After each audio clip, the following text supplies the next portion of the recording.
गुल्ली और बुल्ली ने जैसे ही आज सुबह न्यूज़पेपर पढ़ा, दोनों पर गमों का पहाड़ टूट पड़ा। आखिर ये हो क्या रहा है? गुल्ली और बुल्ली के मोहल्ले से छोटे छोटे बच्चे गायब हो रहे हैं। इतने छोटे बच्चे आखिर किसके दुश्मन हो सकते हैं? और कोई आखिर इतने छोटे बच्चों से क्या दुश्मनी निकालेगा? इनमें से कुछ बच्चों को तो गुल्ली और बुल्ली पहले से ही जानते हैं। न्यूज़पेपर में देखते ही दोनों पहचान गए कि ये बच्चे कौन हैं। तभी गुल्ली एक बच्चे को पहचानते हुए बोला, बुल्ली तुम कल्लू जमादार को जानते हो ना? अरे वही जो ट्रांसफार्मर के पास रहता है, जिसके दो बच्चे हैं, बड़े वाले का नाम है चुन्नी और छोटा वाला है पुन्नी। मैं इसे देखते ही पहचान गया, ये छोटा वाला पुन्नी है। बुल्ली बोला, पप्पू कबाड़ी का छोटा लड़का भी तो कल शाम से गायब है। कुछ लोगों का तो ये भी कहना है कि पप्पू कबाड़ी ने कबाड़ के साथ अपने लड़के को भी तौल दिया है। लेकिन मुझे ऐसा लगता है कि कोई किडनैपर अपने मोहल्ले से एक एक करके बच्चों को गायब कर रहा है। गुल्ली बोला, नहीं, बुल्ली बात सिर्फ अपने मोहल्ले की नहीं है। इधर देखो जरा, ये लड़की तो शॉन के मोहल्ले से गायब हुई है ना। एक एक करके पूरे शहर से बच्चे गायब हो रहे हैं, हमें कुछ करना चाहिए। बुल्ली बोला, हाँ तुम ठीक कह रहे हो गुल्ली, लेकिन अपना पॉटी बॉय शॉन फोन क्यों नहीं उठा रहा? कल रात में मैंने उसे 3-4 बार फोन किया, आज सुबह भी मैं 3-4 बार फोन कर चुका हूँ। मुझे तो कुछ गड़बड़ लग रही है। गुल्ली बोला, अगर ऐसी बात है तो हमें फौरन शॉन के घर चलना चाहिए। ये कहकर गुल्ली और बुल्ली दोनों स्कूटर के पास जाने लगे। गुल्ली ने स्कूटर स्टार्ट की और बुल्ली को अपने साथ लेकर शॉन के घर की तरफ चल दिया। शॉन का घर यहाँ से काफी दूर है। गुल्ली और बुल्ली को शॉन के पास पहुँचने में करीब 1 घंटे का वक्त लगा। 1 घंटे बाद जैसे ही गुल्ली और बुल्ली स्कूटर लेकर शॉन के घर के पास पहुँचे तो रोड पे इतना सन्नाटा देखकर दोनों और भी ज्यादा डर गए।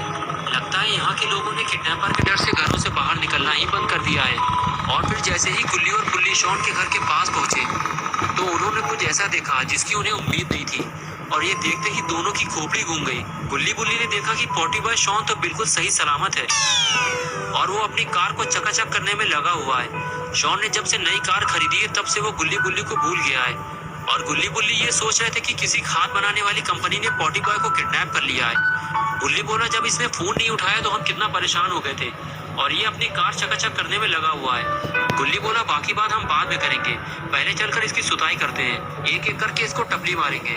ये कहकर दोनों शॉन की तरफ चल दिए और फिर आगे बढ़कर गुल्ली ने शॉन को टपली मार दी। शॉन फौरन पलटा और अपनी खोपड़ी सहलाते हुए इधर उधर देखने लगा। शॉन ये समझ नहीं पा रहा था कि आखिर उसको टपली मारी किसने। यहाँ तो आसपास कोई भी नहीं है। और तभी शॉन की नजर गुल्ली बुल्ली की स्कूटर पर पड़ी और शॉन देखते ही पहचान गया, अरे ये तो गुल्ली बुल्ली की स्कूटर है, लेकिन ये यहाँ कैसे आई? शॉन ये सोच ही रहा था कि तभी उसने गुल्ली को छुपते हुए देख लिया। और बस फिर क्या था, शॉन दौड़ते हुए गुल्ली के पास गया अपनी टपली का बदला लेने और उछलकर गुल्ली को जमीन पर गिरा दिया और उसे एक के बदले 3 टपली मारी और गुल्ली के ऊपर चढ़कर बैठ गया। तभी गुल्ली ने शॉन से बताया, बुल्ली ने तुम्हें टपली मारी थी, वो भी साथ में आया है। और तभी बुल्ली वहाँ आ जाता है और थोड़ी देर मौज मस्ती करने के बाद जब ये तीनों थोड़ा सीरियस होते हैं तो बुल्ली शॉन से कहता है, तुम्हारे भाव कुछ ज्यादा बढ़ गए हैं। कल रात कितनी बार तुम्हें फोन किया, आज सुबह 3-4 बार फोन किया, लेकिन तुमने फोन नहीं उठाया। शॉन बोला, नहीं, तुम्हारा कोई फोन नहीं आया मेरे पास। बुल्ली ने कहा, कल रात का तो मुझे नहीं पता, लेकिन सुबह बुल्ली ने मेरे सामने फोन किया था। शॉन बोला, कल रात को तो मैं कंप्यूटर पर गेम खेल रहा था, अगर फोन बजता तो मैं जरूर उठाता। लेकिन तभी शॉन को कुछ याद आया, अरे यार, कल गेम खेलते वक्त मैंने फोन को साइलेंट पे लगा दिया था और फिर हटाना भूल गया। तभी गुल्ली बोला, शॉन तुम्हें पता है ना माहौल कितना खराब चल रहा है, शहर से छोटे छोटे बच्चे गायब हो रहे हैं, और जब तुमने फोन नहीं उठाया तो हमें ऐसा लगा कि कहीं तुम भी तो गायब नहीं हो गए, क्योंकि आज हमने न्यूज़पेपर में पढ़ा था कि तुम्हारे मोहल्ले की भी एक लड़की गायब हो गई है। तो शॉन ने बताया, हाँ वो सामने वाला घर है उसका। उस लड़की के गायब होने के बाद बहुत सारे लोग अपना घर छोड़कर यहाँ से चले गए। गुल्ली बुल्ली और शॉन आपस में बात कर ही रहे होते हैं कि तभी अचानक वहाँ आइसक्रीम वैन आ जाती है। गुल्ली और बुल्ली को लगता है कि कोई आइसक्रीम बेचने वाला आया है और तीनों उस वैन की तरफ देखने लगते हैं। तभी वो आइसक्रीम वैन शॉन के घर से थोड़ा दूर जाकर रुकती है। गुल्ली शॉन और बुल्ली से कहता है कि मैं तुम लोगों के लिए आइसक्रीम लेकर आता हूँ, बाकी बातें हम लोग आइसक्रीम खाते हुए करेंगे। लेकिन तभी बुल्ली गुल्ली को आइसक्रीम लाने से रोक देता है। बुल्ली कहता है, रुक जाओ गुल्ली, हम में से किसी ने भी उस आइसक्रीम वाले को नहीं रोका है, वो अपने आप रुका हुआ है। उसको कैसे पता चला कि हम लोग आइसक्रीम खरीदने वाले हैं? मुझे तो वो आइसक्रीम वाला कुछ ठीक नहीं लग रहा। उस आइसक्रीम वाले को देखकर गुल्ली बोला, ये कौन है? गुल्ली बोला, शॉन जानता होगा इसे। शॉन ने कहा, नहीं, मैं इसे नहीं जानता, मैं तो खुद इसे आज पहली बार देख रहा हूँ। वो हमें देखकर अपना हाथ हिला रहा है। हेलो बच्चों, कैसे हो तुम लोग? मैं हूँ तुम्हारा दोस्त शॉन और मैं लाया हूँ तुम्हारे लिए अच्छी अच्छी आइसक्रीम। एक बार खाओगे तो जिंदगी भर पछताओगे। अगर तुम एक खरीदोगे तो दूसरी फ्री दूंगा और उसके बाद तुम सबको गाड़ी में उठा लूंगा। तभी बुल्ली बोला, शॉन हमें घर के अंदर चलना चाहिए, मुझे ये आइसक्रीम वाला कुछ ठीक नहीं लग रहा। बुल्ली की बात सुनकर शॉन गुल्ली और बुल्ली को लेकर अपने साथ घर के अंदर जाने लगा और तीनों में से किसी ने भी आइसक्रीम वाले को कोई जवाब नहीं दिया। और इधर आइसक्रीम वाला गुल्ली बुल्ली और शॉन को घर के अंदर जाते हुए देख रहा था। गुल्ली बुल्ली के जाने के बाद आइसक्रीम वाला भी वैन के अंदर चला गया और किसी ने भी आइसक्रीम नहीं खरीदी। गुल्ली बुल्ली को घर के अंदर ले जाने के बाद शॉन ने गेट बंद कर लिया। शॉन का रूम सेकंड फ्लोर पे है, इसलिए शॉन गुल्ली बुल्ली को लेकर सेकंड फ्लोर पे पहुंच गया। शॉन ने दरवाजा खोला और तीनों अंदर चले गए। रूम के अंदर आने के बाद तीनों ने मिल बैठकर प्लानिंग बनाना शुरू की कि किस तरह उस किडनैपर को पकड़ा जाए जो इस शहर से बच्चों को गायब कर रहा है। शॉन बोला, मेरे दिमाग में एक आइडिया आया है। हम तीनों रोड पर अलग अलग खड़े होंगे और किडनैपर जैसे ही हमें रोड पर अकेला खड़ा देखेगा हमें पकड़ने की कोशिश करेगा, बस उसी वक्त हमें जोर से चिल्लाना है। गुल्ली बोला, बकवास, घटिया, दो कौड़ी का आइडिया है तुम्हारा, बिल्कुल तुम्हारी पोटी की तरह। इस तरह हम तीनों पकड़े जाएंगे। वो एक एक करके हम तीनों को गायब करता जाएगा और बाकियों को पता भी नहीं चलेगा कि कौन गायब हो गया है। इसलिए हम तीनों को साथ में रहकर ये काम करना होगा। बुल्ली ने कहा, अगर हम तीनों साथ रहेंगे तो वो कभी भी हमारे करीब नहीं आएगा। हम तीनों को अलग अलग लेकिन होशियारी से काम करना होगा। बुल्ली बोला, हम तीनों एक साथ ही काम करेंगे, लेकिन सिर्फ एक बंदा ही रोड पर अकेले खड़े होने का नाटक करेगा, बाकी दो छुपकर उस पर नजर रखेंगे और जैसे ही किडनैपर करीब आएगा हम उसे मिलकर दबोच लेंगे। और इसी तरह गुल्ली बुल्ली और शॉन तीनों मिलकर घंटों तक किडनैपर को पकड़ने की प्लानिंग बनाते रहे। और देखते ही देखते सारा दिन गुजर गया और रात हो गई। रात होते ही शॉन ने अपने कमरे की खिड़की खोली और बाहर झांकने लगा। गुल्ली और बुल्ली कंप्यूटर पे GTA 5 खेल रहे थे। तभी शॉन ने रोड के किनारे किसी को भागते हुए देखा, लेकिन अंधेरा होने की वजह से वो ठीक से देख नहीं पाया कि वो कौन था।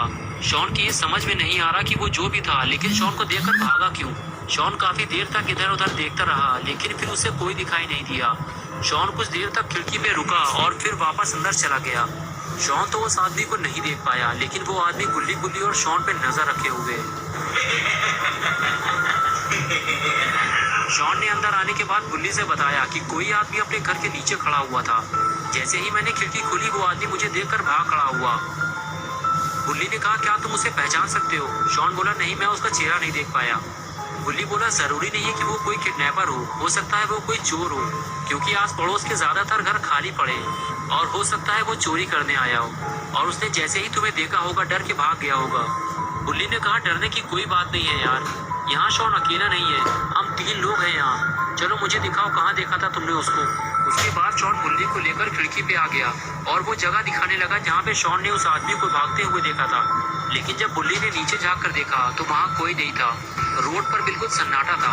बुल्ली ने शॉन से कहा कि हो सकता है वो कोई चोर हो, तुम घर की खिड़की दरवाजे ठीक से बंद कर लो। शॉन बोला, गेट तो मैं बंद करके ऊपर आया था, रही खिड़की की बात तो मैं इसे बंद कर देता हूँ। और उसके बाद शॉन ने खिड़की बंद कर दी और उसके बाद गुल्ली बुल्ली और शॉन बारी बारी से काफी देर तक कंप्यूटर पर गेम खेलते रहे। पहले 1 घंटे तक गुल्ली ने गेम खेला, उसके बाद बारी आई गुल्ली की। गुल्ली ने 1 घंटे से ज्यादा गेम खेला और शॉन अपनी बारी का इंतजार करता रहा। और फिर बारी आई शॉन की और फिर शॉन ने 12 बजे रात तक दबा कर गेम खेला। 12 बजते ही गुल्ली बुल्ली और शॉन बिस्तर पर सोने के लिए चले गए और चारों तरफ बिल्कुल सन्नाटा छा गया। दिन भर मौज मस्ती करने के बाद गुल्ली बुल्ली और शॉन घोड़ा बेचकर काफी गहरी नींद सो रहे थे। तभी खिड़की में कुछ हलचल महसूस हुई। ऐसा लग रहा था कि कोई खिड़की खोलने की कोशिश कर रहा है और तभी शॉन की आंख खुल गई। शॉन उठकर देखता है कि खिड़की हिल रही है, कोई है जो घर के अंदर आने की कोशिश कर रहा है। शॉन बेड से नीचे उतरा और सीधे खिड़की के पास पहुंचा। शॉन के पास जाते ही खिड़की हिलना बंद हो गई। खिड़की पे जो भी था शायद वो चला गया था। शॉन ने कुछ देर रुककर खिड़की खोली और बाहर देखने लगा।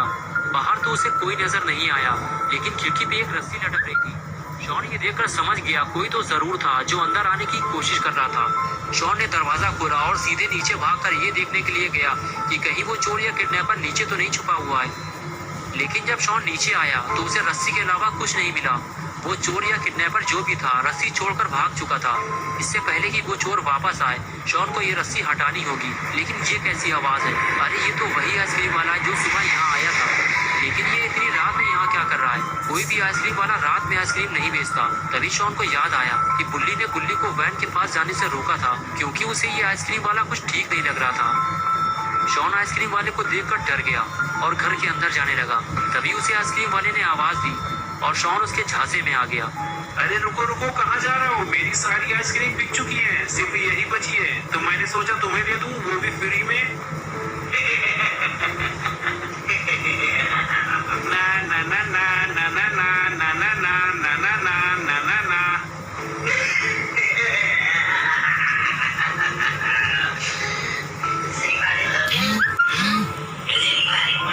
और उसके बाद वो आइसक्रीम वाला जिसका नाम रॉड है, वो शॉन को पकड़ने के लिए उसके पास चला गया और फिर आइसक्रीम वाले ने शॉन को उठाकर वैन में ले जाकर बंद कर दिया और इस तरह अपना पॉटी बॉय शॉन किडनैप्ड हो गया। दोस्तों, क्या होगा अब शॉन का? क्या अपना पॉटी बॉय शॉन कभी वापस आएगा? क्या वो कभी पॉटी कर पाएगा? गुल्ली और बुल्ली जब सुबह उठेंगे तो क्या करेंगे? और क्या ये आइसक्रीम वाला गुल्ली और बुल्ली को पकड़ने वापस आएगा? ये सब हम देखेंगे पार्ट 2 में। तो दोस्तों, अगर आप पार्ट 2 देखना चाहते हैं तो इस वीडियो को लाइक करें, चैनल को सब्सक्राइब करना और बेल आइकन दबाना